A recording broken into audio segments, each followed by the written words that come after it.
Welcome back to Chartwell Uplift, everybody. We are week 22 on this project, and we have made a ton of progress. In fact, since we were here last time, I think we found even more rot, but that's okay. We're gonna get it fixed and solved, so not a big deal, just gotta deal with it, right? In the meantime, we've got lots of action going on inside.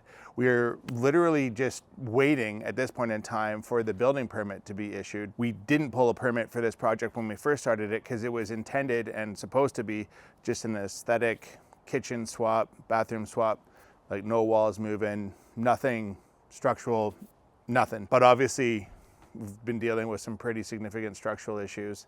And so I was like, well, we better get a permit for this sucker because there's some serious business going on in this project. So always better to be above board as far as I'm concerned. Don't want to take any unnecessary risk with the municipality.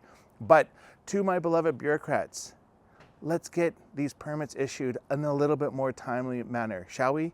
Right? Like, this is a renovation that's being done and we're doing it being good people. Is 2 weeks or 3 weeks to turn around a permit for a simple renovation too much to ask for? Like, I don't think it is. I don't think it should be. Let me know in the comments below what you think. Okay, so we're in the garage here, and the original builder of this home decided that they would bring the wires in for the irrigation system through what appears to be maybe like a brick facade on the outside.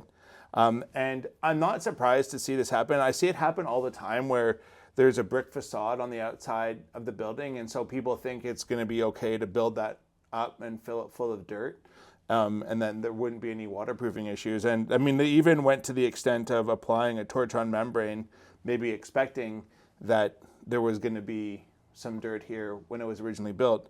But folks, if you have a torch-on membrane and then you put a hole through the torch-on membrane, I mean, what's the point? This completely leaked, rotted out this entire corner of the home. All they had to do was bring these wires in up here or through the ceiling above.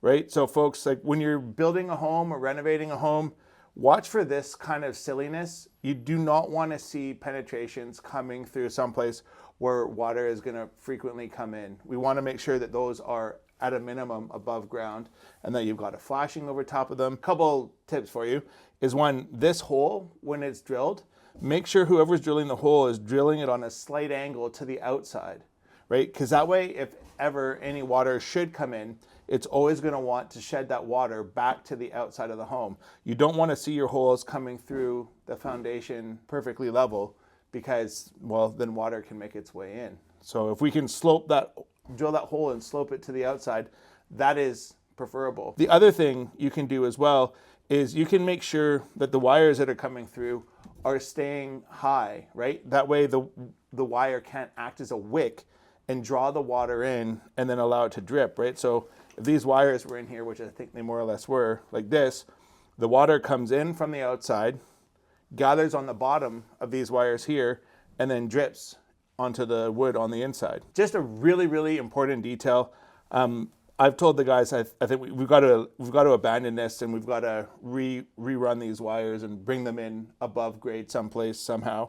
You know, the nice thing is it's all low voltage, so this stuff can all be spliced. It's not the end of the world. It's just landscape lighting and irrigation wires and that sort of thing. So it's not a big deal. Just pro tip: don't put holes in your waterproof membrane.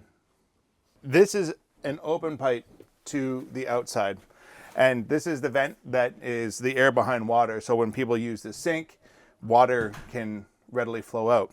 Now, the issue with having this pipe left open like this is any of the sewer gases that might find its way coming up from the sewer are going to find their way out of this. So there's lots of different things you can do. Like if you got an ABS cap, you can put it on, whatever else. But on most job sites, you usually have some sort of random piece of plastic bag or whatever else kicking around. And there's usually a little bit of insulation. So all you got to do is grab that, make that into a nice tight little ball like that, and just shove it into the pipe so it's nice and firm. Don't go any more than that though. Right? You want to be able to pull that sucker out. And so to appease all of you keyboard ninjas, warriors, whatever you call yourselves at home, it comes right out. Not a big deal. So just a little job site hack for you if you have, any sort of open drain. You can use anything. You can use like a shopping bag, you can use a piece of poly, whatever else. Just make sure you do it so that you can pull everything that you put in out, and you can use it for floor drains. Like for example, in here, we've got the sewer open here. I'm not going to put that one in too far because I'm not super happy about how that one is, but nonetheless, that's going to do a lot to reduce the amount of sewer gas coming into the building. Okay, so we are here in the main kind of powder room. This house has two powder rooms, one on the basement floor and by the garage, and one kind of more where the main living area is, kitchen, that sort of thing. What I wanted to show everybody is one of the things that we've started doing on all of our projects is insulating a hot water pipe. We've talked about in the past about how we like to put in recirculation loops. That way you more or less have water on demand. And we've heard from lots of you in the comment section about, well, how much extra money are you wasting to heat water that isn't being used? Is it acting as a heat source? So one of the ways we mitigate having the radiant loop in the house acting as an in-wall radiator, so to speak, is by insulating the pipe. Now, the other thing is, in the area in which we live, we're on metered water here.